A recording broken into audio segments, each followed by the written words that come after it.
Mesdames, Messieurs, bonjour. La République démocratique du Congo et le Rwanda qui soutient le M23. Les États-Unis appellent le M23 à se retirer de Mushaki. Voilà ce qui résume l'actualité du jour pour ces jeudis. Nous allons également revenir sur cette satisfaction du gouverneur de la province du Nord Kivu qui se félicite du climat jugé apaisé dans lequel la campagne électorale se déroule dans son entité. Le général-major Peter Chirimwami l'a dit ce jeudi lors de son arrivée à Goma après un séjour de travail dans la ville de Beni. Le numéro 1 de la province du Nord Kivu espère voir le processus se dérouler en bon escient. Mesdames et messieurs, vous êtes nouveaux sur la chaîne, n'oubliez pas de vous abonner. Moi et vous, on va se retrouver dans la deuxième partie sur Kivu Morning Post, informé pour transformer.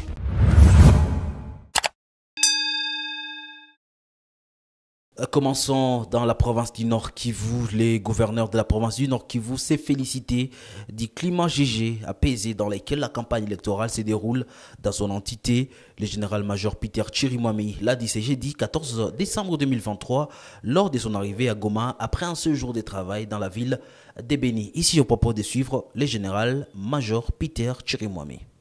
La campagne se déroule jusque-là sans incident et c'est une bonne chose. Ça signifie que nous avions pris toutes les précautions qui étaient dévolues à notre échelon pour que la campagne électorale se passe sans incident. Et c'est ce qui a été fait.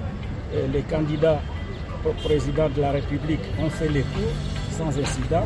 Ça continue au niveau des candidats députation nationale et provinciale.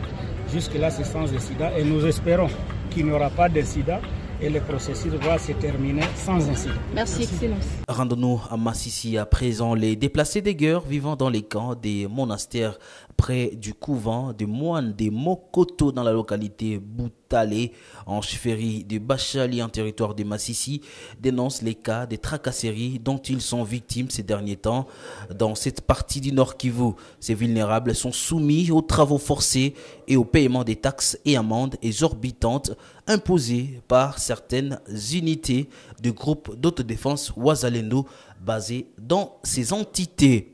Et puis à Djougou, 462 862 hectares de cultures dont les haricots, maïs, manioc, soja, patates douces et des céréales sont détruits par les eaux des rivières qui coulent dans la plaine du lac Albert pendant cette saison pluvieuse en chefferie des Bahema à Bianywangi dans les territoires de Djougou.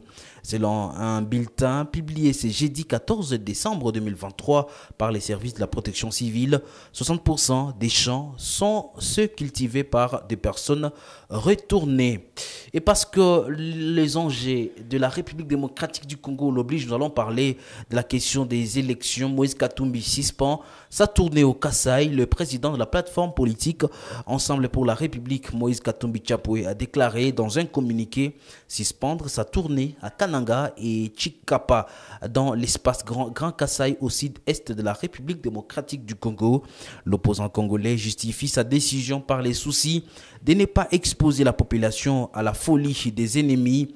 Il dit, je cite, « Je prends la conscience de suspendre momentanément ma rencontre avec les populations de Kananga et Chikapa depuis trop longtemps abandonnées à elles-mêmes, sans eau ni électricité. Elles doivent savoir qu'à partir du 23 janvier 2024, je consacrerai toutes mes forces et toute mon énergie à améliorer leur vie et celle de tous mes compatriotes. Je m'interdis d'exposer nos populations à la folie des ennemis de la liberté, a précisé Moïse Katumbi Tchapoué dans son communiqué. Et nous allons chuter avec cet élément phare de l'actualité du jour. Les États-Unis d'Amérique ont appelé les rebelles du M23 accusés d'être soutenus par le Rwanda de se retirer de la localité de Mushaki, la route Kichanga-Kiloliwe. Dans son communiqué du 13 décembre 2023, les États-Unis appellent le parti prenante à faciliter les retraits des troupes dans ces zones.